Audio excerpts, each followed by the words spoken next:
Bismillahirrahmanirrahim. Assalamualaikum warahmatullahi wabarakatuh. Bismillah, innal hamdalillah nahmaduhu wa nasta'inuhu wa nastaghfiruh wa na'udzu billah min syururi anfusina wa sayyiati a'malina may yahdihillahu fala mudilla lahu wa may yudlil fala hadiyalah. Asyhadu an la ilaha illallah, asyhadu anna Muhammadan abduhu wa rasuluh. Allahumma shalli wa sallim ala sayyidina Muhammad wa ala alihi wa sahbihi ajma'in. Rabbi shrah li sadri wa yassir li amri wahlul 'uqdatam min lisani yafqahu qawli, amma ba'd. Qala Allah ta'ala fi kitabihil karim wa huwa asdaqul qailin. A'udzu billahi samil alim minasyaitonir rajim. Bismillahirrahmanirrahim. Wa idz ta'azzana rabbukum la in syakartum lazidannakum wa la in kafartum inna 'adzabi lasyadid. Shadaqallahul azim wa shadaqa rasulul karim wa nahnu 'ala dzalika minasyahidin walhamdulillahi rabbil alamin. Yang saya hormati Bu Ketua Pengajian Bu Ani dan juga Ibu Ketua Pengajian. Juga bapak-bapak, ibu-ibu, hadirin, semua pengurus dan jemaah yang dimuliakan Allah Subhanahu wa taala. Alhamdulillah pagi hari ini kita sekalian bisa silaturahim, bisa hadir kembali dalam rangka mengkaji ayat-ayatnya Allah Subhanahu wa taala, mensyukuri setiap nikmat dari Allah Subhanahu wa taala dengan kita mengkaji Al-Qur'an. Ini bagian dari rasa syukur kita kepada Allah. Makanya mari kita syukuri biqauli alhamdulillah. Karena memang menjadi rumus pasti orang yang dikasih nikmat oleh Allah kemudian terima kasih, bersyukur, maka rumus pastinya la azidannakum. Pasti kami akan tambah nikmatnya kepada kalian. Tambah itu bisa tambah wujudnya atau tambah substansi berkahnya dari Allah Subhanahu wa taala. Ini nikmat dari Allah. Makanya pagi hari ini di antara rasa syukur kita hadir di majelis yang mulia ini mengkaji ayat-ayatnya Allah Subhanahu wa taala. Mudah-mudahan kita sekalian digolongkan menjadi abdan syakura, hamba yang senantiasa mau sekaligus mampu untuk bersyukur. Soalnya ada orang yang mau bersyukur tapi nggak mampu untuk bersyukur. Ada orang yang mampu tapi nggak mau bersyukur. Ini kita dua-duanya ada, ya mau ya mampu. Kita wujudkan dengan hadir di majelis yang mulia ini, kajian rutin tafsir Al-Quran. Mudah-mudahan hadirnya kita di tempat yang mulia ini diberikan ganjaran surganya Allah. Amin Allahumma amin. Kita lanjutkan kajian tafsir Al-Quran. Sudah sampai kepada ayat yang ke-26. Masih pada surat yang sama, yaitu surat Al-Baqarah. Di dalam ayat yang ke-26 ini Allah berikan tamsil, contoh, dan ini dijadikan oleh para ulama menjadi salah satu metodologi di dalam kita mendidik. Salah satu metodologi di dalam pedagogis atau di dalam dunia pendidikan adalah memberikan satu gambaran tamsil, menjelaskan tentang satu perbuatan atau satu peristiwa itu dengan contoh-contoh, sehingga menjadi hal yang konkret. Makanya di dalam ayat ini Allah kasih contoh yang sangat gamblang tentang menjelaskan kuasanya Allah Subhanahu wa taala, tentang gambaran tamsil yang Allah berikan, yang Allah ajarkan kepada kita. Dalam ayat ini Allah sampaikan innallaha la yastahyi ayyadriba mathalam ma ba'udatan fama fawqaha. Innallaha, sesungguhnya Allah, la yastahyi, tidak malu, tidak merasa rendah, ayyadriba masalan, untuk membuat satu tamsil, perumpamaan, gambaran atau pelajaran. Ma ba'udotan, yaitu satu gambaran atau satu contoh yang diangkat oleh Allah adalah ba'udotan, yaitu nyamuk.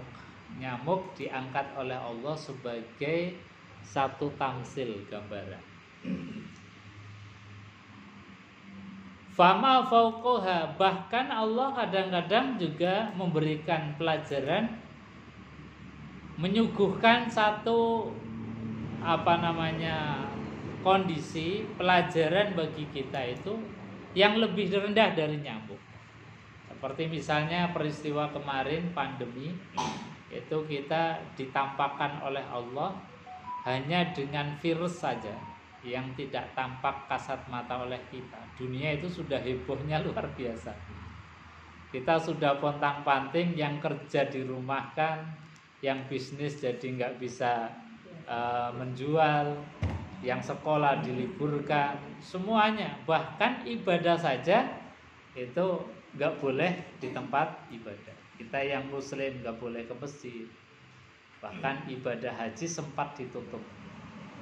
Karena apa? Karena satu virus yang namanya, kalau dikenal kemarin itu, COVID-19.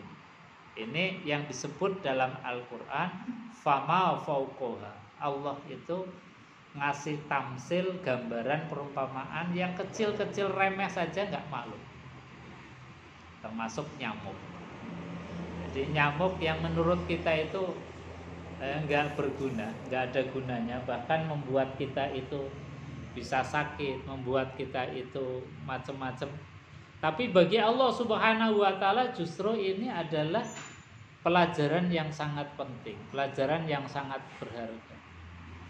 Betapa luar biasanya pergerakan dinamika, termasuk ekonomi, termasuk peradaban kita itu dinamis. Di antara salah satunya adalah disebabkan karena nyamuk. Kita ada nyamuk, maka orang yang berpikir bagaimana kita supaya ada anti nyamuk, supaya kita itu tidak tergigiti oleh nyamuk. Ketika digigit oleh nyamuk, bagaimana supaya nyamuk ini gigitannya tidak menjadi bahaya. Kalau kemudian sudah menjadi penyakit, maka bagaimana supaya bisa menyembuhkan penyakit yang disebabkan oleh nyamuk. Jadi ini ekologi di dalam kehidupan kita yang disebabkan oleh nyamuk saja rentetannya jadi banyak, jadi panjang. Kita membuat pabrik obat anti nyamuk, atau kita membuat obat yang bisa meredakan penyakit yang disebabkan oleh nyamuk, apakah malaria atau apa dan lain sebagainya. Nah, ini satu pelajaran dari Allah Subhanahu wa Ta'ala.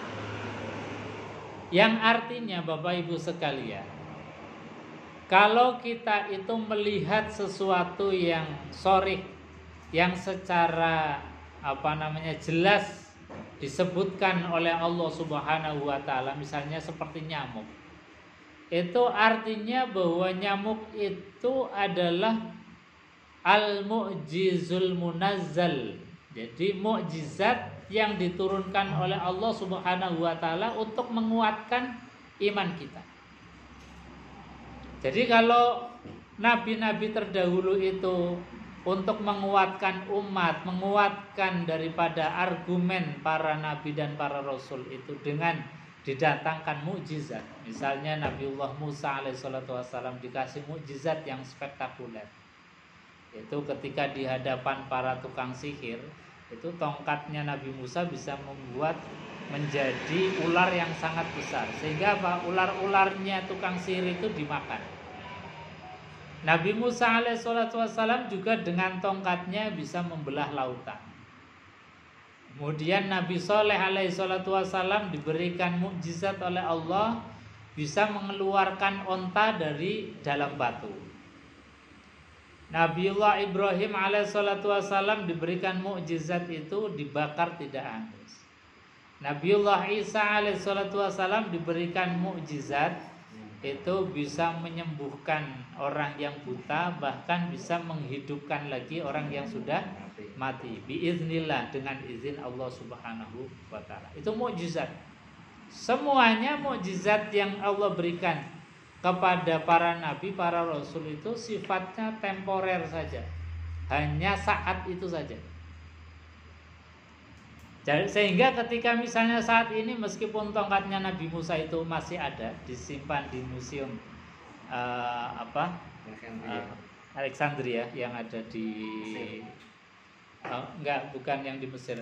Jadi tongkatnya Nabi Musa itu disimpan di Turki. Tongkatnya masih ada, tapi tidak bisa untuk apa-apa. Artinya apa? Bahwa semua dari mukjizat yang diberikan kepada para nabi dan rasul itu sifatnya sementara. Nah, mukjizat itu fungsinya adalah untuk menguatkan iman dari orang-orang yang diajak, yang didakwai oleh para nabi dan para rasul. Nah, sedangkan mukjizat Al-Qur'anul Karim itu sifatnya itu abadan ila yaumil qiyamah, sampai dengan hari kiamat. Nah, ini mukjizat Al-Qur'anul Karim. Artinya apa? Kalau mukjizat tadi, mukjizat yang diberikan Allah kepada para nabi, para rasul sudah nggak bisa kita saksikan. Tapi mukjizatnya Al-Qur'an semuanya dari mulai Fatihah sampai Anas itu mukjizat. Termasuk ayat ini. Innallaha la yastahi ayyadriba masalam ma ba'udatan fama fawqaha. Sesungguhnya Allah tidak malu untuk membuat perumpamaan, membuat tamsil. Di antara tamsilnya adalah ba'udatan, nyamuk. Artinya apa? Setiap kali kita melihat nyamuk itu harusnya kita bisa merasakan di situ ada al-mu'jizul munazzal, bahwa ini adalah mukjizat yang Allah tampakkan kepada kita. Tampakkan tentang mukjizatnya Allah. Mukjizatnya apa? Menyamuk yang sebegitu kecilnya punya organ yang macam-macam. Ada kepalanya, ada badannya, ada kakinya. Dan juga anatomi tubuhnya juga lengkap. Dan di dalam tubuh nyamuk pun masih ada yang namanya virus, namanya penyakit atau bakteri, namanya virus-virus yang dikandung di dalam badan kecil yang namanya nyamuk. Jadi nyamuk yang tubuhnya sudah kecil saja, anatomi tubuhnya lengkap, punya jantung, punya struktur tubuh itu siapa yang membuat, siapa yang mengendalikan, siapa yang kemudian menggerakkan, siapa yang kemudian menjadikan menaruh virus-virus atau bakteri yang ada di dalam nyamuk. Ini kalau kita lihat dengan perspektif Quran, artinya apa? Setiap kali kita melihat nyamuk itu hendaknya atau paling tidak kita bisa merasakan. Sama dengan misalnya kita melihat mukjizat langsung dari Allah yang diberikan kepada para nabi. Artinya apa? Mendatangkan iman dan menebalkan iman kita di dalam hati. Jadi nyamuk yang begitu kecilnya luar biasa, ini mukjizat dari Allah diturunkan. Sehingga tadi ketemu nyamuk yang ada itu, oh ini mukjizatnya Allah Subhanahu wa taala. Oh ini ayatnya Allah. Oh ini peringatan dari Allah Subhanahu wa taala. Ini yang nyamuk yang disifati oleh Allah sebagai perumpamaan. Dan ada kisah yang luar biasa. Misalnya ini viral ada di YouTube, ada di aplikasi TikTok. Itu misalnya Gubernur Anies Baswedan misalnya, itu ketika mau dicalonkan hanya gara-gara nyamuk gitu. Gara-gara nyamuk. Beliau menceritakan jadwal waktu mau pendaftaran beliau mau dicalonkan menjadi gubernur itu beliau aslinya dijadwalkan ke Amerika. Jadi setelah dilengsarkan jadi menteri itu beliau dijadwalkan ke Amerika untuk mengisi satu simposium atau apa, itu untuk dijadwalkan ke sana. Nah pas waktu mau pendaftaran itu hendaknya beliau itu berada di Amerika, tapi goro-goro kemudian digigit nyamuk, beliau kemudian terkena penyakit demam berdarah. Akhirnya batal ke Amerika, dan dengan batalnya itu berkah kemudian dicalonkan jadi gubernur DKI. Ini diantara satu hal yang kelihatannya sepele kecil, tapi justru ini menjadi skenarionya Allah untuk menjadikan seseorang itu menjadi sesuatu. Nah, ini Allah kadang-kadang menolong hambanya itu dari perkara-perkara yang remeh. Jadi tidak mendatangkan misalnya tentara atau sesuatu yang hebat, tapi kadang-kadang justru tentaranya Allah itu dikirim itu hanya dengan mengirim makhluknya yang remeh, makhluknya yang kecil. Misalnya apa? Nabiullah Muhammad SAW itu ketika mau hijrah itu kan dikejar-kejar oleh orang-orang kafir Quraisy Mekah. Beliau bersama sahabat beliau yaitu Umar bin Khattab itu mau hijrah, jadi melarikan diri, hijrah mau ke arah Yathrib atau Madinah. Tapi beliau punya taktik melingkar dulu, mutar dulu. Jadi ke arah selatan, kemudian beliau berlindung di satu bukit yang di situ ada tumpukan batu yang dikenal dengan Gua Thur. Disitulah Rasulullah SAW kemudian bersembunyi. Ketika bersembunyi itu orang-orang kafir Quraisy tetap dalam pengejarannya. Sampai-sampai Abu Bakar itu merasa khawatir. Karena apa? Karena tempatnya itu begitu sempit. Jadi masuk itu kalau andai kata orang yang ngejar itu sedikit jongkok atau menunduk sedikit, itu pasti kakinya Rasulullah atau kakinya sahabat Abu Bakar Siddiq itu sudah kelihatan. Tapi Allah Subhanahu wa Ta'ala itu hanya mendatangkan penolong itu dengan makhluknya yang remeh. Didatangkan laba-laba, kemudian apa? Laba-laba membuat sarang. Didatangkan burung itu kemudian cepat membuat sarang, kemudian bertelur di pintu gua. Yang artinya apa? Bahwasanya orang yang mengejar, yang melihat bahwa pintu gua itu ada sarang laba-laba, di situ juga masih ada sarang dari burung yang ada telurnya.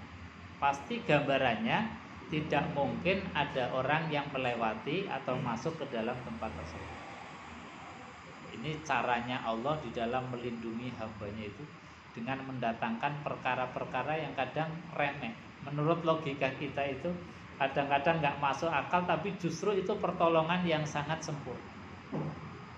Misalnya Allah Subhanahu wa Ta'ala ketika menjaga Ka'bah itu juga mendatangkan tentaranya Allah yang remeh. Ketika Ka'bah itu mau dihancurkan oleh Abraha, yang penguasa saat itu yaitu kakeknya Rasulullah SAW, Abdul Muthalib, itu sudah pasrah nyerah. Dan juga orang-orang Mekah itu sudah menyingkir. Karena apa? Karena kalau nggak menyingkir itu pasti akan dibinasakan oleh Abraha dan tentaranya. Akhirnya apa? Semua penduduk Mekah itu menyingkir. Ketika ditanya oleh Abraha, kenapa kamu menyingkir dan kenapa kamu itu hanya minta onta yang kami sita? Karena setelah disingkir itu onta-ontanya Abdul Muthalib itu disita oleh Abraha. beliau itu hanya minta ontanya supaya dikembalikan. Maka kata Abraha ini, kamu pemimpin apa? Kok Ka'bah mau tak hancurkan, tidak membela diri, tapi malah justru minta ontanya. Maka apa jawab Abdul Muthalib? Onta itu milikku, sedangkan Ka'bah itu milik Allah. Karena Ka'bah milik Allah, maka pemiliknya pasti akan turun tangan sendiri. Saya tidak usah ikut campur karena itu bukan urusanku. Urusanku ya ontanya itu, karena onta itu yang menjadi milik. Nah, ini sebetulnya satu keyakinan tauhid yang luar biasa. Ka'bah itu Baitullah, rumahnya Allah, milik Allah Subhanahu wa taala. Maka ketika Ka'bah mau dihancurkan, pasti sang empunya tidak akan terima dan pasti akan turun tangan. Dan betul Allah Subhanahu wa taala ketika Ka'bah itu mau dihancurkan hanya menurunkan tentara yang namanya Toiron Ababil. Jadi hanya ngutus burung ababil, semuanya beres. Jadi tentara Abraha yang begitu dikdaya saja takluk hanya dengan burung ababil. Nah, ini satu tamsil gambaran dari Allah Subhanahu wa taala itu memang luar biasa. Kadang-kadang Allah menolong kita itu dari perkara-perkara yang kecil, yang di luar logika manusia. Cuma kita kadang-kadang itu merasa bisa, kemudian bikin taktik sendiri, bikin rencana sendiri, yang sebetulnya rencana kita kadang-kadang tidak sesuai dengan rencananya Allah. Kadang misalnya kita sakit kesana kemari, dilalah nggak sembuh-sembuh. Ternyata ada obat, ada yang nggak sengaja kita minum obat, dilalah diberikan kesembuhan. Jadi kadang-kadang Allah itu membuli kita. Salam Rahmat. Monggo Mas. Nggih. Masih mendengarkan Sambo. Oh, nggih. Lali jamin nanti. Sontolo ya. Breaking news. Nggih. Jadi kembali bahwa Allah itu kadang-kadang menolong kita, memberikan tamsil itu dengan perkara-perkara yang remeh. Seperti tadi, Allah hanya mendatangkan satu tamsil, satu pelajaran itu nyamuk didatangkan kepada kita. Kadang fama fauqoha, yang lebih kecil, yang lebih rendah dari nyamuk, virus seperti kemarin. Artinya apa? Sebetulnya kata Allah, kalian ketika didatangkan nyamuk, didatangkan virus itu hendaknya bisa menangkap bahwa itu yang didatangkan Allah adalah al-mu'jizul munazzal. Semuanya adalah mukjizat yang Allah berikan, yang turunkan kepada kita, sehingga apa? Kita tambah imannya kepada Allah Subhanahu wa taala. Nah, ini jadi untungnya kita dikasih mukjizat Quran itu memandu kita. Jadi melihat apapun itu menjadi mukjizat, sesuatu yang spektakuler. Nah, spektakulernya tadi mukjizat-mukjizat yang terdahulu itu hanya sementara saja. Jadi tongkatnya Nabi Musa ya sekarang sudah tidak ada kesaktiannya. Atau ketika misalnya Nabi Soleh yang bisa mengeluarkan onta dari dalam batu juga sudah nggak bisa dilakukan lagi oleh kita. Artinya apa? Itu sudah sementara yang hilang. Nah, mukjizat yang abadi itu adalah Al-Qur'anul Karim, yang memandu kita itu supaya apa? Melihat apapun aspek kehidupan kita itu di situ ada mukjizat. Jadi melihat semut ya, semut itu mukjizat. Melihat nyamuk ya di situ ada mukjizat. Melihat virus juga di situ ada mukjizat. Ini Allah Subhanahu wa taala mendatangkan satu tamsil. Fa amal ladzina amanu, maka terhadap tamsil-tamsil, terhadap pelajaran-pelajaran yang Allah datangkan ini, bagi orang yang beriman, fa'amal ladzina amanu, adapun orang-orang yang beriman, faya'lamuna, maka mereka itu mengetahui, menyadari bahwasanya yang Allah datangkan kepada kita orang yang beriman, annahul haq mir rabbik. Jadi semuanya itu benar, semuanya itu hak. Semuanya itu tidak ada yang sia-sia. Jadi apapun, apakah virus, apakah bakteri, apakah nyamuk, itu semuanya itu mengandung pelajaran dan menjadikan dunia ini jadi dinamis. Dunia ini semakin kemudian berkembang. Andai kata nggak ada itu semua, nggak ada bakteri, nggak ada virus, nggak ada nyamuk, nggak ada, ya pasti nggak ada penyakit. Kalau nggak ada penyakit, orang sehat terus, itu rasanya kemudian koyo-koyo urip dewe. Jadi merasa tidak butuh Tuhan lagi. Kalau orang sehat terus itu ya akhirnya syukurnya jadi kurang. Merasa bahwa hidup kita itu ya hidup-hidup sendiri, nggak ada kaitannya dengan Tuhan. Tapi kalau orang itu kemudian didatangkan bakteri, menjadikan kita sakit, apakah flu, apakah panas, apakah kena virus dan lain sebagainya. Akhirnya apa? Akhirnya menyadari bahwa kita itu adalah makhluk, yang makhluk itu punya sifat hawadis, baru. Yang setiap perkara yang baru itu pasti fana, rusak. Ini punya kesadaran bahwa kita, oh ya Allah, ternyata sehebat apapun kita manusia itu ternyata makhluk. Hanya wayang golek yang diciptakan oleh Allah. Yang setiap makhluk itu pasti ada durasi waktunya. Jadi nggak akan bisa bako, nggak bisa kekal selama-lamanya. Pasti rusak, pasti mati. Nah, kesadaran pasti rusak, pasti mati ini yang menjadi penting. Sehingga apa? Ketika kita di dunia itu kita akan melakukan perkara-perkara amal soleh dan pasti hati-hati. Ini menjadi pengingat bagi kita bahwasanya orang yang beriman terhadap apapun tamsil yang Allah datangkan kepada kita, mereka punya kesadaran annahul haqqu mir rabbihim, bahwasanya nyamuk, virus itu adalah hak didatangkan dari Allah Subhanahu wa taala. Fa ammal ladzina kafaru, adapun orang-orang yang kafir, ini berbalik 180 derajat. Kalau orang Islam atau iman itu husnuzon, ini adalah perkara yang Allah datangkan untuk kita dan pasti baik semua. Tapi kalau orang yang kafir, yang tidak beriman kepada Allah, fayaquluna madza aradallahu bihadza masalah. Mereka itu mengatakan bahwasanya madza aradallahu, untuk apa Allah membuat ini semua? Jadi apa untungnya Allah membuat nyamuk? Apa untungnya Allah membuat virus?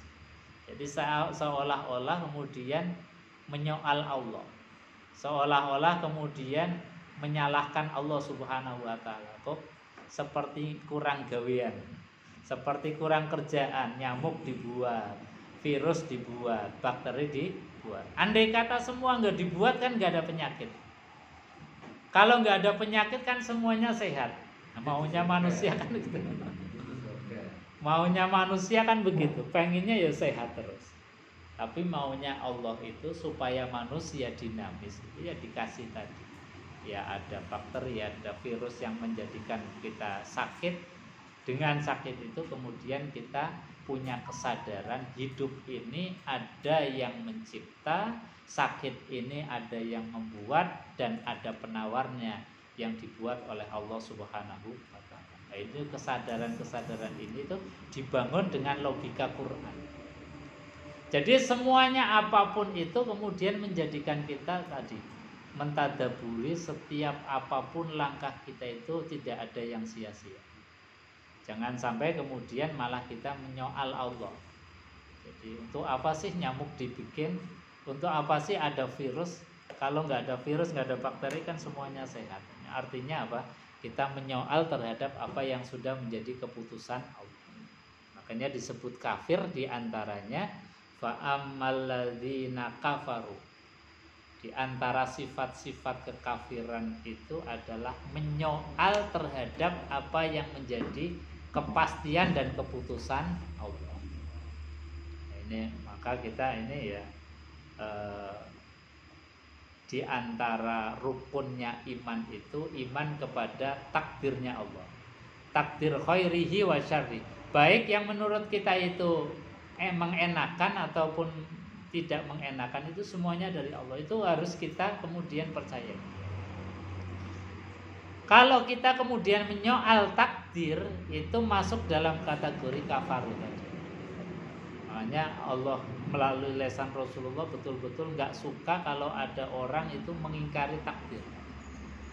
Di antaranya dalam hadis Rasulullah SAW disebutkan, man asbaha wa huwa yashku dhiqal ma'ash faka'annama yashku rabbah.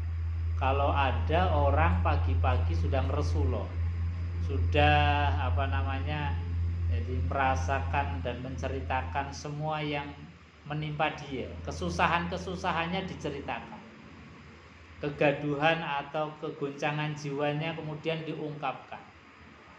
Ini kata Allah Subhanahu wa taala, faka'annama yashku rabbah, sama persis seperti dia mengadukan Allah Subhanahu wa taala. Jadi seperti enggak terima terhadap takdirnya Allah. Makanya kita itu ya disuruh oleh Allah itu gembira terus. Jangan menampakkan tentang sedihnya kita. Jangan menampakkan tentang dukanya kita. Kita yang ditampakkan farih terus, senang terus. Ini yang dimaui oleh Allah Subhanahu wa taala. Jadi kembali, fa amalladzina kafaru, adapun orang-orang yang kafir, fayaquluna madza aradallahu bihadza matsalan.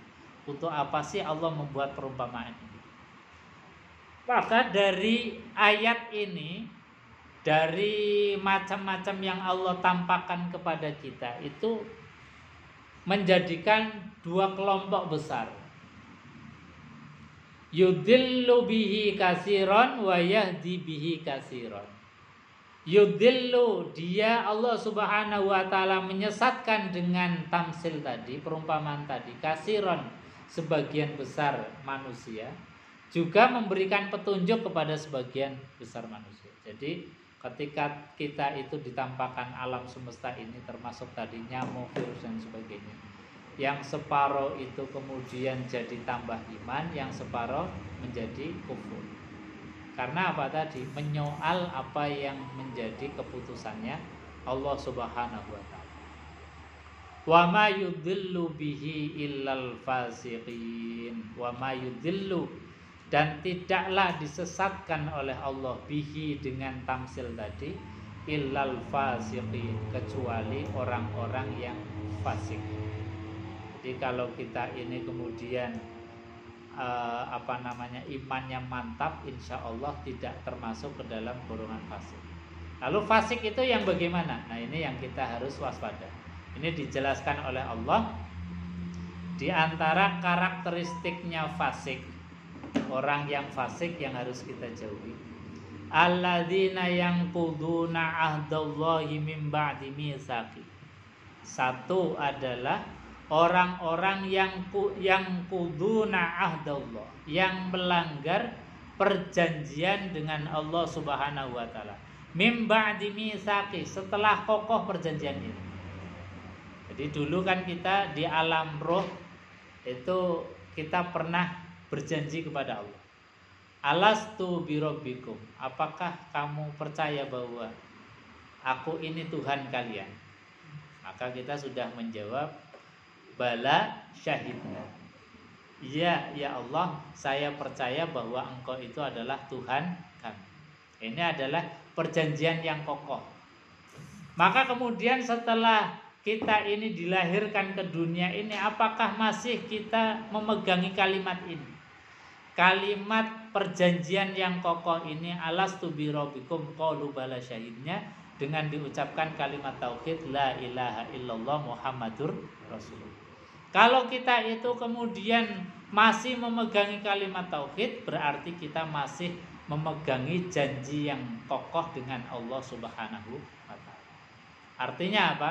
Kalau kita masih mengucapkan kalimat la ilaha illallah Muhammadur Rasulullah, maka insya Allah kita tidak tergolong sebagai orang yang disifati sebagai fasiki, orang yang fasik. Ini yang pertama. Jadi kalau kita itu masih tetap memegangi kalimat tauhid, Insya Allah kita tidak tergolong orang yang fasik. Yang kedua, wa yaqta'una ma amarallahu bihi ayyusal. Memutuskan apa-apa yang sudah Allah perintahkan untuk disambung. Memutuskan dengan hukum-hukumnya Allah. Allah sudah memerintahkan kita untuk sholat. Maka ketika kita itu memutuskan perjanjian sholat dengan Allah, itu masuk juga sudah dalam kategori fasik. Imannya jadi rusak. Ini terhadap ma amarallahu bihi ayyusal. Perkara-perkara yang diperintahkan untuk disambung. Terhadap orang tua kita diperintahkan untuk menyambung. Terhadap saudara diperintahkan untuk menyambung. Terhadap siapapun kita diperintahkan untuk menyambung tali silaturahim. Ketika diputuskan, maka masuk dalam kategori wayak ta'u nama amarallahu bihi ayyusal. Orang yang memutuskan yang Allah perintahkan untuk menyambung. Maka dalam banyak hadis Rasulullah SAW, di antara ciri orang yang beriman itu adalah ayyas silar rojul, orang yang menyambung tali silaturahim. Bahkan orang yang dengan sengaja memutuskan tali silaturahim itu langsung divonis oleh Rasulullah SAW, la yadkhulul jannah, tidak akan pernah masuk surga orang yang memutuskan tali silaturahim. Itu langsung divonis. Makanya kita itu dalam hubungan silaturahim dengan siapapun harus dijaga. Makanya dalam hadis yang lain itu Rasulullah SAW memberikan motivasi yang luar biasa terhadap silaturahim ini.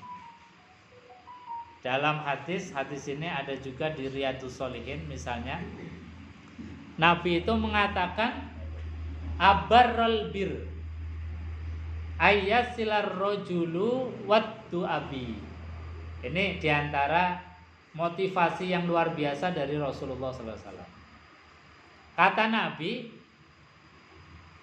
abarral bir, sebaik-baiknya kebaikan. Jadi bukan hanya baik, tapi ini disifati sebagai sebaik-baiknya kebaikan. Jadi bukan hanya sekedar baik, tapi ini kebaikan yang memang luar biasa. Luar biasanya apa? Kata para ulama di dalam menafsirkan hadis ini, karena kebaikan ini seringkali dilupakan oleh orang. Kebaikan ini seringkali ditinggalkan oleh orang. Makanya Nabi itu memberikan penekanan, memberikan motivasi, abarrul bir, sebaik-baiknya kebaikan. Apa itu? Kata Nabi, ayyasilar rojulu udda abi, seorang yang menyambung tali silaturahim dengan saudaranya orang tua kita, dengan kerabatnya orang tua kita, dengan koleganya orang tua kita, dengan tetangganya orang tua kita. Ini Nabi SAW sampai segitunya. Meskipun orang tua kita itu sudah meninggal dunia, kata Nabi, ketika kita mengunjungi saudaranya bapak, saudaranya ibu, tetangganya bapak, tetangganya ibu, koleganya bapak, koleganya ibu, itu kata Nabi persis seperti kita mengunjungi orang tua. Jadi kalau orang tua misalnya kita sudah meninggal dunia, bagaimana caranya kita bersilaturahim dengan orang tua? Selain doa adalah kita berkunjung kepada teman-temannya orang tua kita, saudaranya orang tua kita. Ini Nabi SAW sampai mengatakan, membahasakannya abarrul bir, sebaik-baik kebaikan. Karena apa? Karena kebaikan ini seringkali dilupakan. Kalau orang tua misalnya kita sudah meninggal dunia, ini kadang-kadang sama saudaranya orang tua saja itu ya jarang ketemu. Ya paling enggak, ya paling pas lebaran. Tapi Nabi SAW itu memberikan motivasi terus, jangan sampai putus dengan orang tua. Maka diantara caranya adalah mengunjungi saudaranya. Kita kunjung kepada beliau, kepada teman, kepada tetangganya orang tua itu sama seperti mengunjungi orang tua. Karena apa? Para ulama menjelaskan itu di dalam tafsir hadis tadi. Karena ketika kita mengunjungi saudaranya orang tua, temannya orang tua, tetangganya orang tua, itu pasti yang dibicarakan kebaikannya orang tua. Orang tua dulu itu misalnya sukanya kalau pagi-pagi ngadang anak kecil, kemudian yang mau sekolah itu disangoni misalnya. Orang tua kamu itu dulu pas masih hidup sukanya puasa Senin Kemis. Oh, waktu masih hidup itu orang tua kamu itu jamaahnya ke masjid luar biasa, nggak pernah ketinggalan, ngajinya sergap. Itu ketika silaturahim pasti yang dibicarakan kebaikannya orang. Jadi hidup terus. Makanya Nabi SAW mencontohkan sendiri ketika istri beliau Khadijah Ummul Mukminin itu sudah meninggal. Itu Nabi SAW seringkali memotong kambing, memotong hewan, kemudian dagingnya itu dibagi-bagikan kepada saudara-saudaranya Khadijah, kepada kolega-koleganya Khadijah, temannya Khadijah, tetangganya Khadijah. Itu Nabi seringkali, saking seringnya itu sampai Aisyah itu sampai cemburu. Dalam hadis itu cemburunya Aisyah itu mengatakan bahwasanya sebentar-bentar ke Khadijah, lagi-lagi Khadijah, yang diperhatikan Khadijah. Meskipun Khadijah sudah meninggal dunia, itu sering disebut-sebut oleh Rasulullah. Temannya dibagikan hadiah, temannya dibagikan daging. Sampai tadi Aisyah saja sampai sembuh. Ini menandakan bahwa saking seringnya Rasulullah. Kalau hanya sekali dua kali kan nggak mungkin Aisyah cemburu. Karena seringnya ini kemudian Aisyah sampai mengatakan demikian, bentuk sebagai protes dan cemburunya Aisyah. Maka kata Rasulullah SAW tadi, bahwasanya wahai Aisyah, ketahuilah bahwa Khadijah semasa hidupnya itu punya kebiasaan baik, suka ngasih hadiah kepada teman-temannya, kepada saudara-saudaranya. Maka meskipun Khadijah sudah meninggal dunia, kebiasaan baik itu aku teruskan. Nah, ini diantara sirriyahnya kenapa kita harus bersilaturahim kepada saudara-saudaranya orang tua. Karena apa? Karena tadi kebiasaan baik orang tua itu kemudian akan dibicarakan, akan hidup lagi, akan kemudian diteruskan oleh kita selaku anaknya. Ini makanya Nabi membahasakannya abarrul bir ayyasilar rajulu wudda abi. Sebaik-baiknya orang itu yang menyambung tali silaturahim dengan kerabatnya orang tua. Jadi tadi menyambung tali silaturahim adalah perkara yang sangat ditekankan oleh Rasul. Bahkan siapapun yang memutuskan tali silaturahim itu diancam la yadkhulul jannah, tidak akan pernah masuk surga. Bahkan baunya surga saja kata Nabi enggak akan mendapatkan. Makanya di dalam ayat ini di antara ciri orang yang fasik adalah wa yaqta'una ma amarallahu bihi ayyusal. Orang yang memutuskan perkara-perkara yang sudah diperintahkan oleh Allah untuk nyambung. Kita silaturahim dengan Allah melalui sholat. Makanya sholat itu sholatun, silatun, itu sama. Asal kata dari shod, lam, ta. Jadi sholatun, silatun itu sama. Kalau sholatun itu silaturahim kita dengan Allah Subhanahu wa ta'ala. Namanya sholat, menyambung tali silaturahim kita dengan Allah. Jadi kalau kita itu sholat itu sebetulnya dalam rangka tadi menyambung silaturahim dengan Allah. Ketika kita memutuskan atau meninggalkan sholat berarti wa yaqta'una ma amarallahu bihi ayyusal. Kita memutuskan silaturahim dengan Allah. Kita disuruh untuk silaturahim, menyambung rahim. Rahim itu kasih sayang. Jadi kepada siapapun, baik kepada kita sesama muslim, sesama manusia, itu harus nyambung terus, namanya silatun. Ini perintah Allah. Jadi kalau kita kemudian punya sifat suka memutuskan silaturahim, itu berarti ada sifat fasik, ada kerusakan di dalam mekanisme iman kita. Ini yang kedua. Yang ketiga, sifat daripada orang yang fasikin, orang yang fasik itu adalah wayufsiduna fil ard, orang yang merusak bumi. Yang merusak bumi dalam di sini kan nggak ada ukurannya. Jadi apapun dalam pengrusakan terhadap bumi itu disifati sebagai fasik, skala yang kecil maupun skala yang besar. Makanya ketika kita itu punya kesadaran, oh ya Allah, saya ini lagi merusak bumi, memotong tanaman, maka harus punya kesadaran menanam tanaman yang baru. Karena apa? Kalau kita kemudian tidak punya kesadaran itu jangan-jangan kita distempel oleh Allah min jumlatil fasikin, termasuk orang yang fasik. Karena apa? Sudah sangat jelas di antara karakteristiknya adalah wayufsiduna fil, orang yang merusak bumi. Merusak bumi. Jadi ya kita sebetulnya ya sadar atau tidak sadar kadang-kadang ya tetap membuat kerusakan. Kita pakai kendaraan aja itu kan sudah keluar CO2-nya, gas karbonnya. Itu kan sadar nggak sadar itu pasti merusak.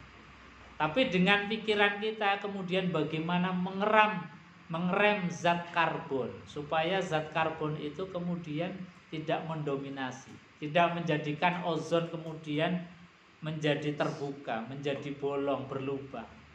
Nah, dengan pikiran kita ini kemudian kita bisa merecovery supaya bumi ini tetap eksis. Tapi kalau kita tidak punya kesadaran, tidak punya upaya, ya kita bisa dikategorikan min jumlatil fasikin, orang yang fasik. Makanya kita terus berupaya terus, meskipun kita tadi ya bagaimanapun kita ya tetap ada merusak, tapi kita harus punya upaya untuk bagaimana meredam kerusakan. Makanya sekarang alhamdulillah digalakan misalnya kendaraan dengan kendaraan listrik, sehingga karbonnya tidak terlalu banyak. Rumah-rumah kaca dikurangi kita.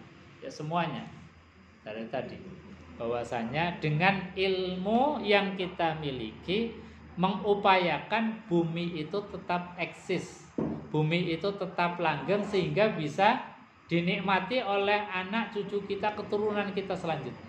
Itu maknanya. Jangan sampai kemudian kita tidak punya kesadaran, atau ketika ada orang punya kesadaran tapi kita mengabaikan. Jadi misalnya global warming yang sudah kemudian menjadi perhatian semua kita, kemudian kita abai saja, acuh saja, tidak punya kepedulian. Nah, ini jangan-jangan kita termasuk orang yang disifati sebagai fasik. Jadi Bapak Ibu hadirin jemaah yang dimuliakan Allah, itu karakteristik yang ketiga adalah orang yang merusak bumi. Ulaika humul khosirun. Kalau ada 3 ciri tadi, yang pertama melanggar perjanjian dengan Allah, yang kedua memutuskan apa-apa yang diperintahkan oleh Allah untuk disambung, yang ketiga merusak bumi. Kalau itu ada dalam diri kita, maka disifati oleh Allah ulaika humul khosirun. Mereka itulah orang yang merugi. Nah, ini supaya kita tidak masuk ke dalam golongan khosirun, orang yang rugi ini, kita berupaya terus. Dan insya Allah yang dicatat oleh Allah, yang dilihat oleh Allah itu bukan hasil akhir kita, tapi niatan dan daya upaya kita. Jadi kita merusak ya memang ya Allah Gusti memang merusak, mau bikin rumah ya pasti ada yang dirusak. Tapi kita punya kesadaran ganti yang lain. Ya Allah memang kami lagi merusak, tapi punya kesadaran bagaimana supaya kerusakan ini seminimal mungkin.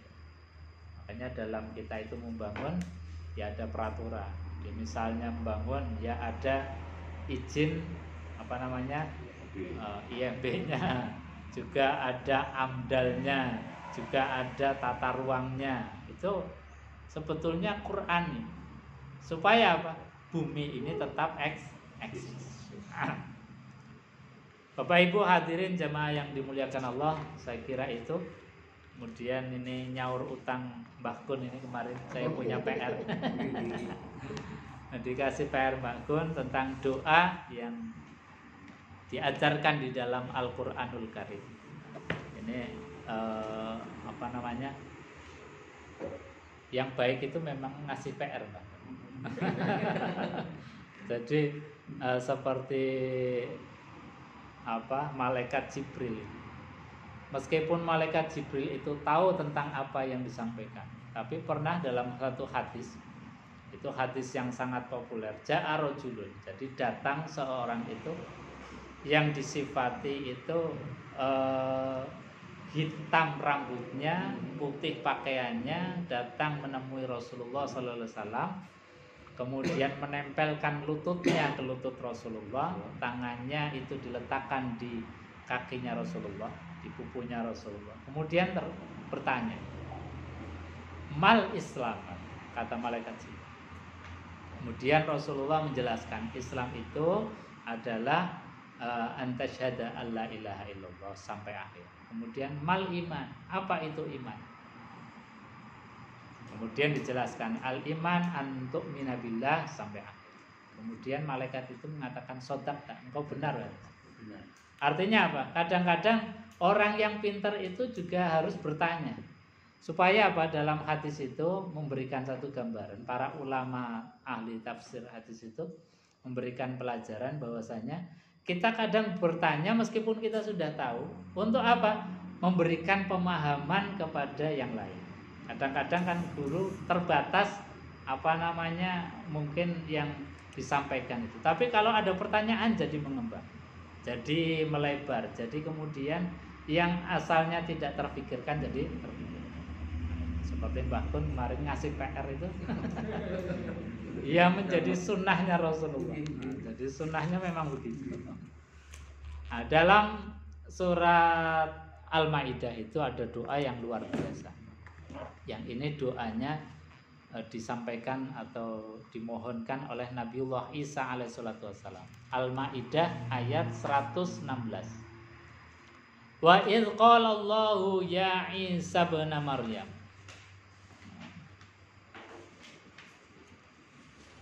Seratus 114.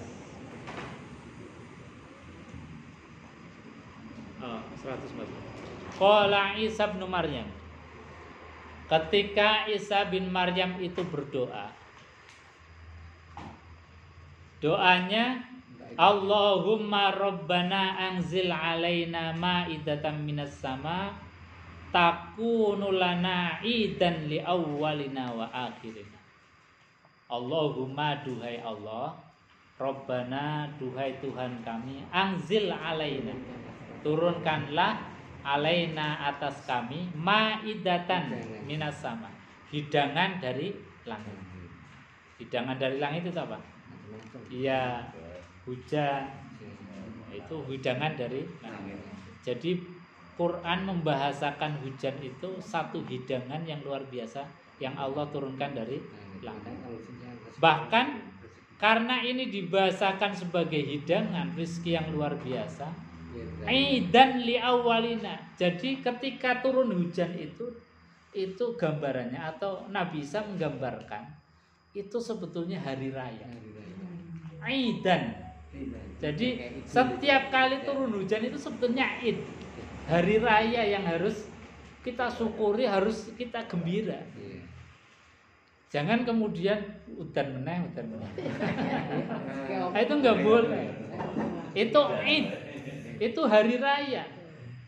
Jadi hujan itu proses yang luar biasa yang harus kita syukuri. Makanya Nabi mengatakan bahwasanya ketika hujan itu adalah sa'atul mustajabah, saat yang mustajabah ketika kita berdoa. Nabi mengajarkan kepada kita doa Allahumma sayyiban nafi'an, ya Allah berikanlah hujan yang manfaat. Ini. Bahkan kemudian hujan ini menjadi disifati sebagai rahmatum minallah, rahmat dari Allah. Sampai-sampai Allah membahasakan melalui lisan Nabiullah Isa itu ma'idatam minas sama, hidangan dari langit. Karena apa? Dari hujan itulah kemudian kita bisa menikmati apapun yang kita sekarang bisa makan. Jadi dari hujan kemudian tumbuh-tumbuhan itu bisa tumbuh.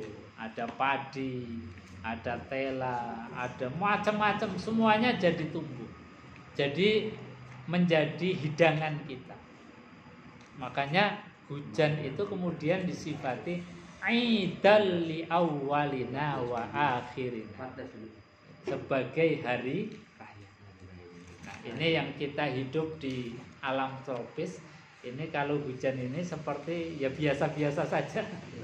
Enggak ada nilai idnya sama sekali. Enggak ada rasa bahwa ini adalah hari raya. Padahal hujan itu luar biasa tadi. Harusnya ini menjadi hari raya kita. Setiap kali turun hujan rasanya kita punya kebanggaan. Ya Allah, ini hari rayaku. Karena apa? Engkau menurunkan ma'idatam minas sama, hidangan dari langit. Kemudian yang muncul adalah rasa syukur, kita berucap alhamdulillah. Nah, ini perasaan-perasaan ini yang hilang dari kita. Jadi hujan sudah dianggap sesuatu yang normal, biasa-biasa saja. Bahkan kadang-kadang nggak sengaja kita mengucapkan hujan meneh. Karena saking biasanya. Maka ketika kita sudah ngaji, punya kesadaran ini adalah aidal li awwalina wa akhirina wa ayatam mink, bahwa ini juga termasuk ayat tanda-tanda mingka dari engkau, warzuqna, maka ya Allah berikanlah rizki kepada kami, wa anta khairur raziqin, dan 114. Ya 114, dan engkau sebaik-baiknya zat yang memberikan rizki. Nah, ini adalah satu kesadaran yang terus-menerus harus kita bangun, sehingga apa? Ending dari itu semua adalah mudah bersyukur kepada Allah, mudah mengucapkan terima kasih, alhamdulillah. Saya kira itu Mbak Kun untuk doanya. Mungkin nyicil satu dulu. Kemarin ada tamu dari